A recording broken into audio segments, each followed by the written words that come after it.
저희가 지난 시간에 5장에서부터 7장을 함께 읽었는데 그 5장에서부터 7장은 하나님의 나라의 백성들이 이 세상에서 어떤 영적인 원리를 가지고 살아갈까를 나누었습니다. 오늘 8장에서부터 12장 말씀은 예수님께서 본격적으로 치유를 하시는 사건들을 기록하고 있습니다. 예수님의 치유 사건은 두 가지로 정리가 될 수 있습니다. 첫 번째는 육신의 질병을 고쳐주시는 것과 또 귀신 들린 사람들을 고쳐주시는 이것으로 두 가지 사역을 시작하셨습니다. 요즘은 의술이 발달하여서 교회 안에서 고치는 치유 사역이 참 많이 약화되고 있습니다.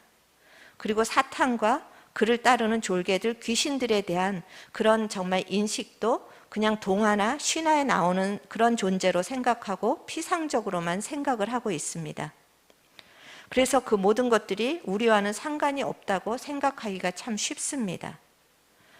예수님께서 병자를 고치시고 귀신을 내어 쫓으신 일을 8장에서부터 12장을 보면 계속해서 연달아 나오고 있습니다. 그만큼 그것이 예수님의 사역에서는 핵심 사역이고 중요하다라는 것입니다. 그래서 이 치유 사역 안에는 우리가 생각하는 것 이상의 영적인 원리들을 담고 있습니다. 오늘은 그 영적인 원리가 무엇인가를 나누려고 합니다.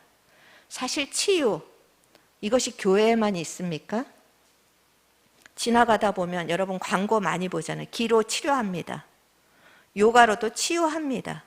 우리의 뒤틀린 몸도 또 요가로도 많은 것들을 고친다고 이야기들을 합니다. 그리고 귀신을 쫓아내는 것은 예수님만 하십니까? 구슬하면 무당들도 귀신들을 쫓아냅니다. 그렇다면 예수님께서 이 육신을 치유하시고 귀신을 내어 쫓은 사역이 무엇에 다른 것이 있을까? 그것은 바로 예수님의 치유 사역은 우리의 육신이 병들고 그런 겉에 나타나는 것이 아니라 그 병 들린 사람들, 귀신 들린 사람들을 통하여서 우리가 얼마나 지금 잘못 가고 있는지, 우리가 얼마나 병들어 있는지, 또 우리가 얼마나 악한 세력에 묶여 있는지 그것들을 보여주시기 위함이고, 그것들을 치유하시면서 우리에게 이제 새로운 생명이 시작되는 것을 나타나기 위해서 이렇게 예수님의 치유 사역을 많이 기록하고 있는 것입니다. 우리가 만약에 이 육체가 치유받았는데 영이 치유받지 못하면 어떤 일이 생기게 됩니까? 여러분, 힘이 없던 사람이 갑자기 힘이 생겼습니다. 그러면 그것으로 나가서 좋은 일을 할 것 같죠. 그런데 힘이 생기면 제일 먼저 하는 게 무엇입니까? 혈기를 가지고 싸움이 시작됩니다. 그리고 치유받은 그 몸을 가지고 정말 오만 대를 다 돌아다니면서 오히려 육체적으로는 더 나쁜, 정말 어떤 자기 마음대로 할 수 있는 힘이 생기지만 영적으로는 점점 더 죄에 빠지게 되는 것입니다. 그렇기 때문에 진정한 치유는 우리의 육신의 치유가 아니라 영이 치유돼야 합니다. 영이 살아나야 이 육신도 제대로 제 기능을 하면서 살아갈 수가 있는 것입니다. 그리고 우리 스스로 아무리 좋은 마음을 먹어도 그것을 이룰 수 있는 능력이 있습니까? 그렇게 하지 말아야지. 얼마나 수십 번 다짐합니까? 그렇지만 우리 힘으로는 그것에서 벗어날 수가 없습니다. 영의 묶임에서 풀려나야 우리가 힘을 갖고 우리의 인생을 우리가 하나님의 통제 앞에 맡길 수가 있는 것입니다. 그렇기 때문에 오늘 예수님께서 병자들을 치유하시고 귀신 들린 자를 치유하시는 이 사건들을 통하여서 오늘 이 말씀을 나눌 때 우리의 영이 치유되는 귀한 시간이 되기를 축복합니다. 우리의 육신까지도 풀어지는 은혜가 이곳에 임하기를 간절히 소망합니다. 하나님은 특별히 주일날, 이 안식일날 복 주시기를 원합니다. 여러분은 억지로 나온 분이 있을지라도 저희가 며칠 전에도 그 기도 모임에서 나눴지만 억지로 나와도 복을 주시는 분입니다. 구레네 시몬이 억지로 십자가를 졌는데 그의 가문이 복을 받았습니다. 그래서 오늘 어떤 마음으로 나오셨던 오늘 하나님의 이 은혜를 반드시 받고 돌아가시는 복된 주일이 되기를 간절히 축원합니다. 예수님이 이 병자들을 고치신 사건을 보면은 많은 환자들이 예수님을 찾아왔고 다 고치셨다고 했습니다. 그런데 특별히 나병 환자, 중풍병자, 또 혈류증을 앓는 여인, 맹인, 말 못하는 사람, 그 고치신 사건은 자세하게 기록을 하고 있습니다. 많은 병 중에서 예수님이 사복음서를 통하여서 기록하고 있는 병자들의 특징을 보면 그들이 구약의 정결법에 다 걸려 있는 사람들이었습니다. 그들의 죄로 인하여서 그들이 더럽혀져 있고 그 결과로 하나님께 저주를 받아서 질병에 걸려 있다라고 그렇게 취급받고 있는 사람들이었습니다. 나병 환자는 그 나병이 옮길까 봐 공동체에서 살아나갈 수가 없었습니다. 그래서 그냥 분리돼서 격리돼서 살아가야만 했습니다. 그리고 그 12회 동안 혈류증 앓는 여인은 계속 피를 흘리는 그런 정말 질병을 가지고 있었는데 그 여자가 앉은 자리에 모르고 앉기만 해도 그 죄가 전염이 된다고 했습니다. 그러니 그 여자와 옷깃만 스쳐도 죄가 전염이 되니까 이 나병 환자나 이 혈류증을 앓는 여인은 슈퍼 전파자였던 것입니다. 죄에 대해서 슈퍼 전파자였고 저주에 대해서 슈퍼 전파자였습니다. 오늘날 우리가 코로나의 슈퍼 전파자들을 꺼리는 것처럼 이들을 향하여서 그 시선이 얼마나 따갑고 꺼렸는지 이 모든 나병 환자나 중풍병자나 맹인이나 이 모든 사람은 그렇게 죄가 있어서 저주를 받고 있다라고 그 율법에 갇혀 있었었고 저주에 그리고 사람들로부터 버림받은 사람이라는 특징을 가지고 있습니다. 그런데 그런 사람들을 예수님께서 고치신 것입니다. 나병 환자를 깨끗하게 하시고 맹인의 눈을 뜨게 하시고 중풍병자를 일어나서 걷게 하시고 벙어리의 입이 열리게 하시고 이들이 병에서 질병에서 치유를 받았다라는 것은 그냥 치유를 받은 것이 아니라 저주에서 풀려났다라는 은혜의 신호입니다. 이들이 평생 벗어날 수 없는 저주와 그 심판과 그 모든 외로움과 그 모든 정말 그 무너지는 것에서부터 이제 너희들이 풀려났다. 너희들은 새로운 인생이 시작됐다라는 것을 말씀하시는 그런 신호탕이 정말 질병이 치유된 사건을 통하여서 말씀하시고자 하는 것입니다. 이것을 뒷받침하는 사건이 중풍병자의 사건입니다. 오늘 그 읽었던 그 중풍병자의 사건에서 주님이 그 사람을 고치실 때 어떻게 말씀하십니까? 9장 2절에 보면은 고쳤다라고 말씀하십니까? 너 치유됐으니까 이제 일어나 걸어라 하기 전에 뭐라고 말씀하십니까? 작은 자야 안심하라. 내 죄사함을 받았느니라. 치유됐다라는 말을 하신 것이 아니라 내 죄사함을 받았다라고 선포하십니다. 이 말씀으로 인하여서 바리새인들이 충돌을 일으킵니다. 아니 저가 누구인데 함부로 죄를 사하받았다고 저 사람한테 선고를 해주나.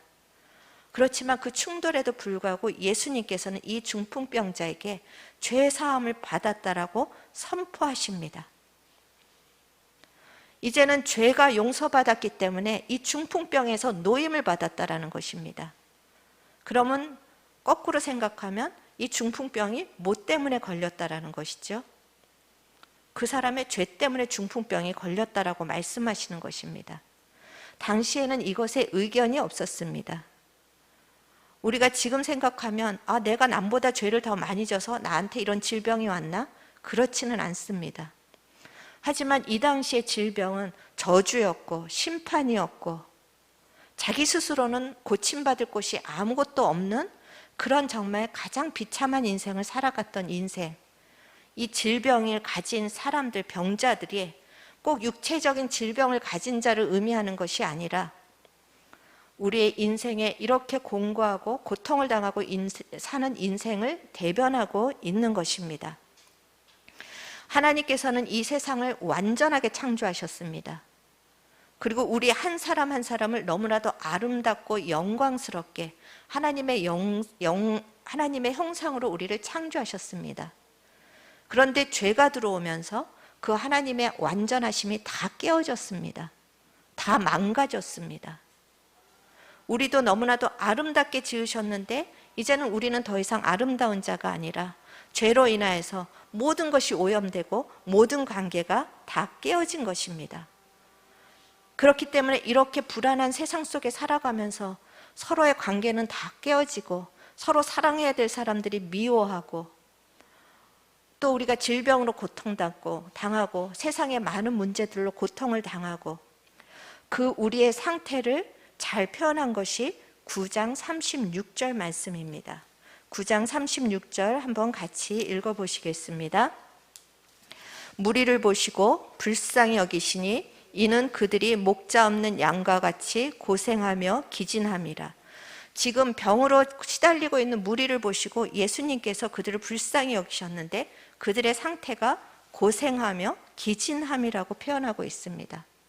그래서 고생한다라는 그 원어의 뜻을 보면 갈기갈기 찢겼다. 그리고 기진하다라는 뜻은 누군가 땅에 자기를 팽겨친 것처럼 버려졌다. 아무리 인생을 정말 살려고 하는데도 버림받은 인생처럼 느껴지고 갈기갈기 찢겨진 인생, 우리는 그것이 환경 때문이라고 생각합니다. 그리고 나를 괴롭히는 그 사람 때문이라고 생각을 합니다.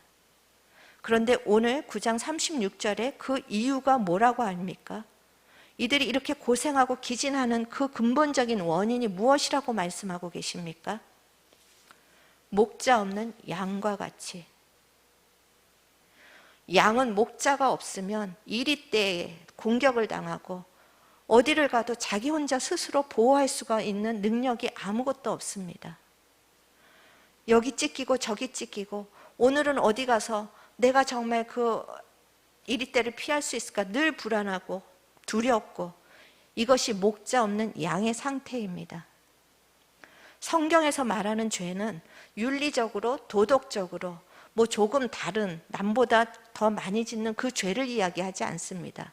그것은 죄의 결과이지만 성경에서 말하는 죄의 근본은 목자가 없는 것, 우리의 참 목자이신 하나님과 단절된 것, 그것이 바로 죄인 것입니다.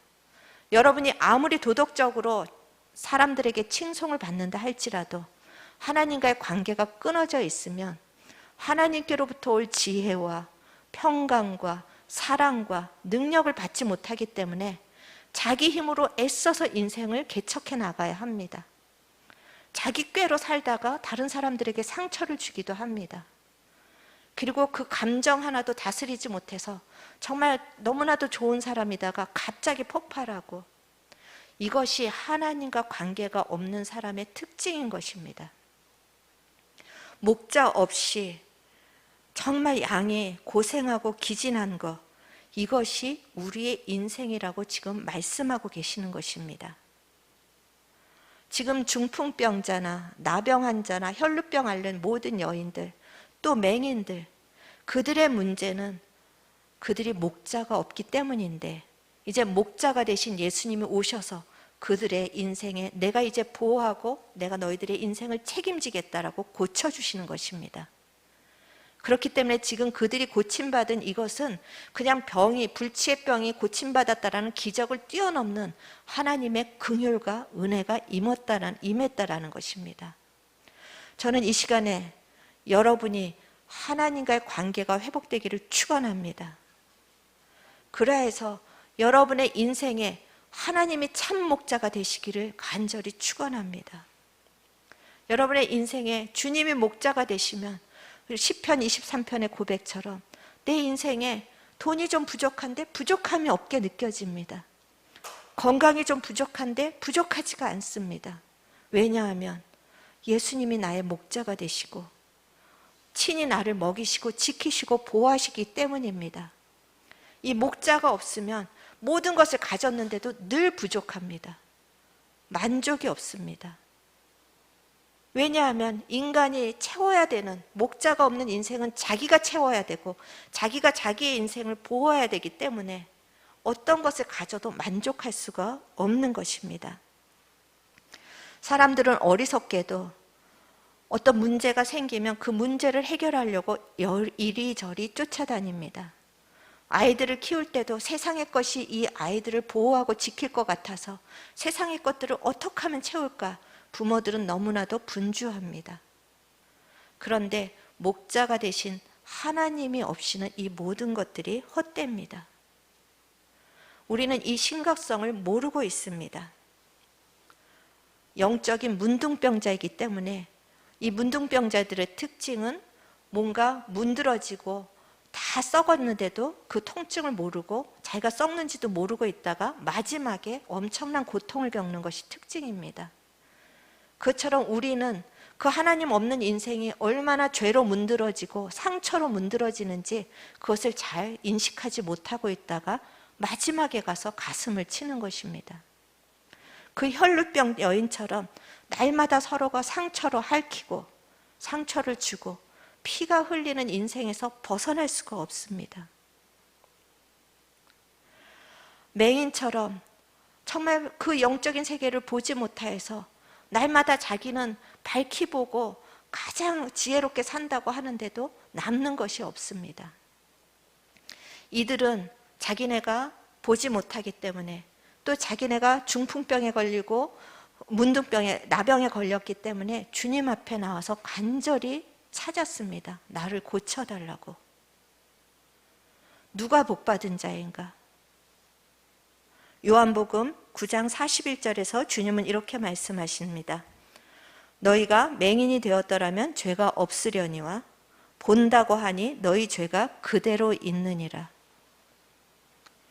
차라리 내가 병자라는 걸 인식하면 주님 앞에 고침받을 수 있는데 세상에서 너무 잘 되고 있으니까 내가 얼마나 지금 망가지고 있는지를 모르는 것입니다.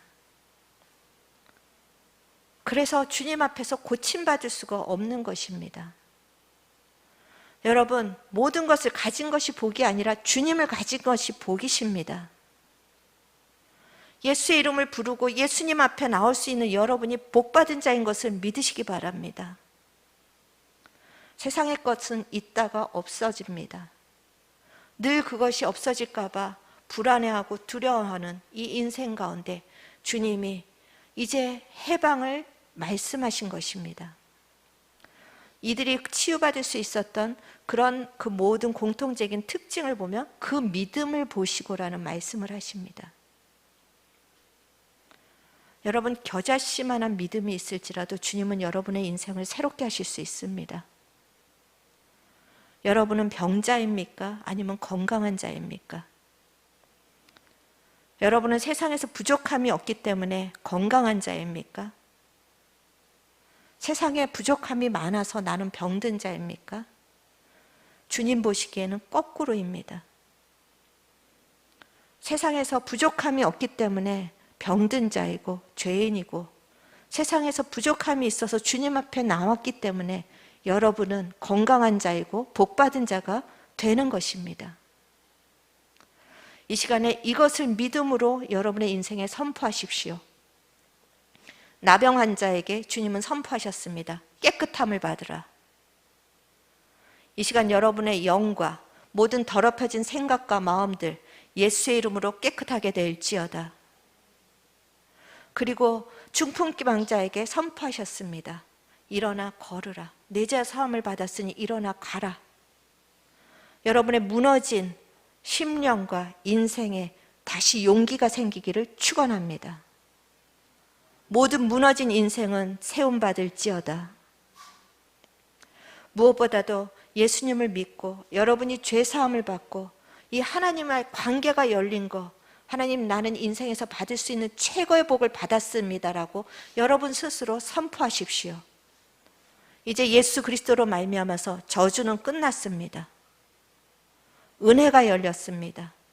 생명이 열렸습니다. 이제 이것을 믿고 매일매일 여러분의 영적인 질병에서 여러분이 여러분을 치유하십시오. 예수의 이름으로 치유될지어다. 날마다 여러분을 향해서 선포하시고 여러분의 육신까지도 연약한 부분이 있으면 믿음으로 선포하시면서 그 주님의 이름 앞에 나오는 자가 받을 복을 다 받으시는 우리 귀한 성도님들 되시기를 축원합니다. 두 번째로 귀신 들린 자들을 고치셨습니다. 이 과학적이고 이성적인 시대에 현대인들은 귀신에 대해서 믿지를 않습니다.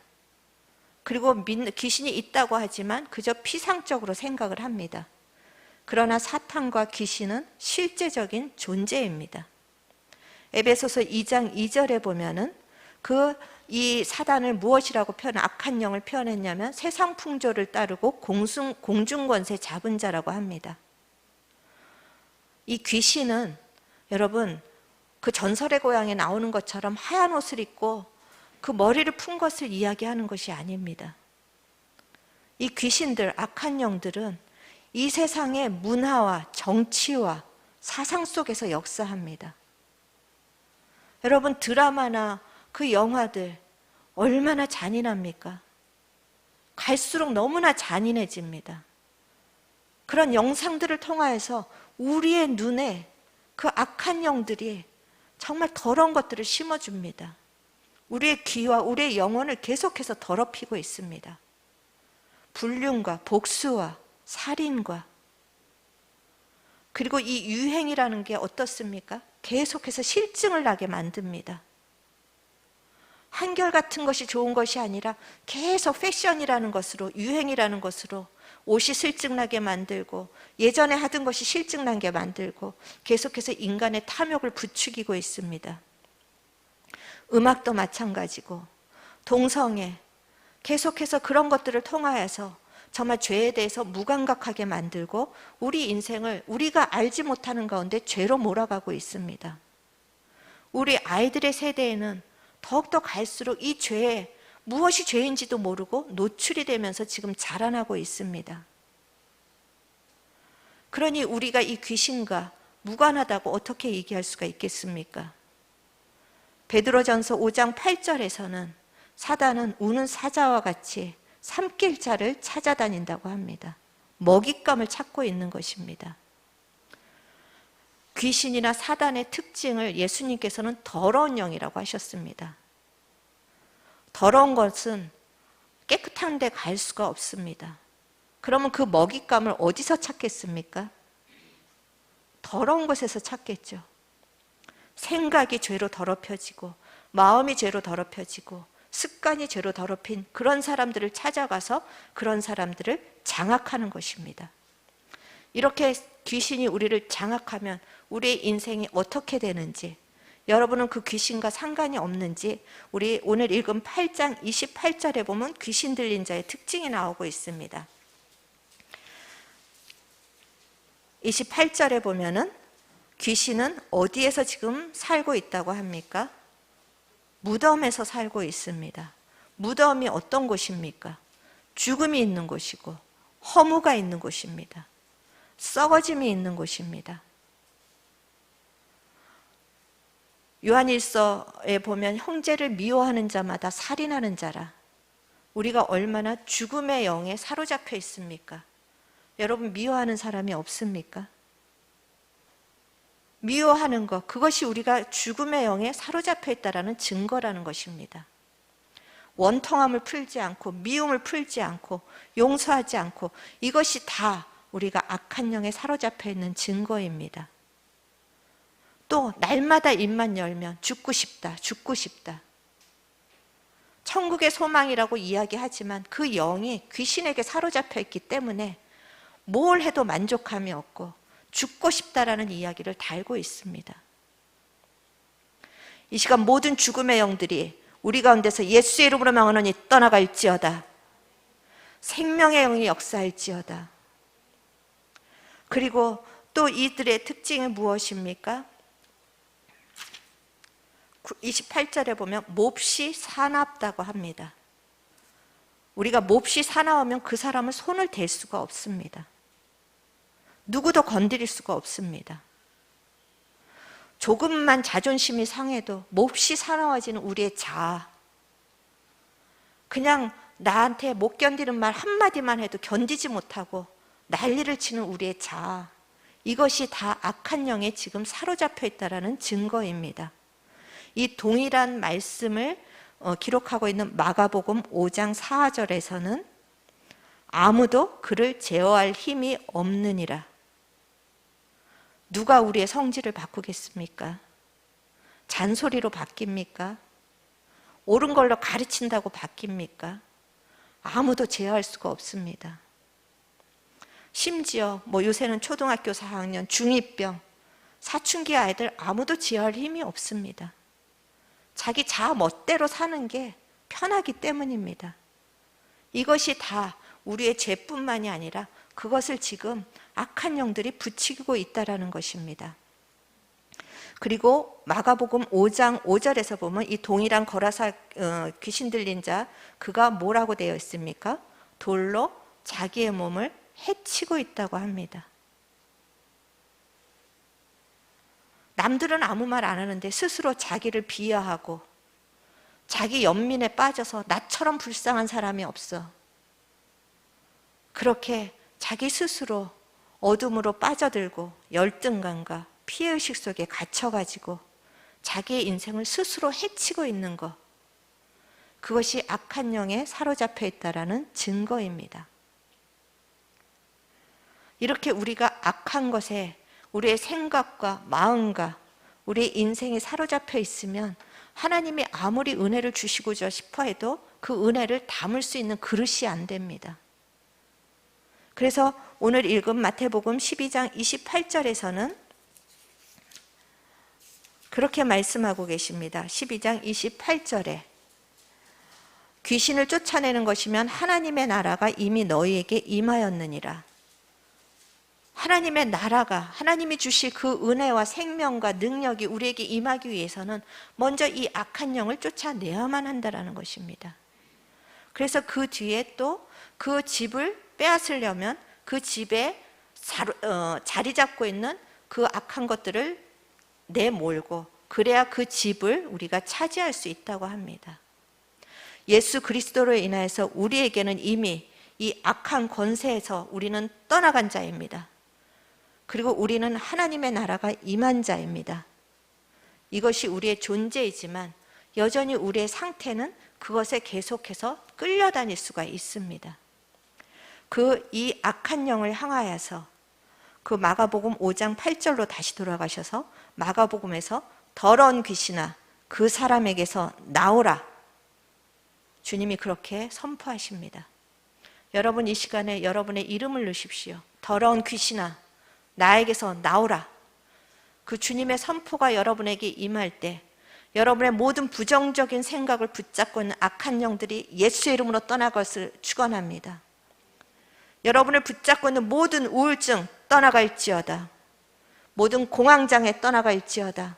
모든 좌절과 자기 연민과 자기 비하와 상처들은 예수의 이름으로 명령하노니 떠나갈지어다. 오늘도 하나님은 이렇게 우리를 고치시기를 원하십니다. 그렇게 예수님이 그 귀신을 내어 쫓으시자 마가복음 5장 15절에 그 사람은 옷을 입고 온전한 정신으로 앉았다고 합니다. 회복이 된 것입니다. 치유받은 것입니다. 거기서 그치지 않습니다. 19절에 보면 가족에게 가서 이 행한 일들을 전하라고 하십니다. 예수님께서 그를 가정의 선교사로, 그 지역의 선교사로 파송하신 것입니다. 예수님을 만나기 전까지 그는 사람들을 괴롭히는 사람이었습니다. 저 사람만 없어지면 우리 가족이 편할 텐데, 그렇게 사람을 괴롭히고 수치였고 그 가정의 수치였고, 그 사람을 예수님이 고치시니, 그 사람의 귀신을 예수님이 내어 쫓으시니 이제는 그 사람이 다른 사람을 살리는 놀라운 사람으로 바뀝니다. 우리가 귀신에게가 아니라 성령에 사로잡히면 우리의 인생은 놀랍게 바뀔 것입니다.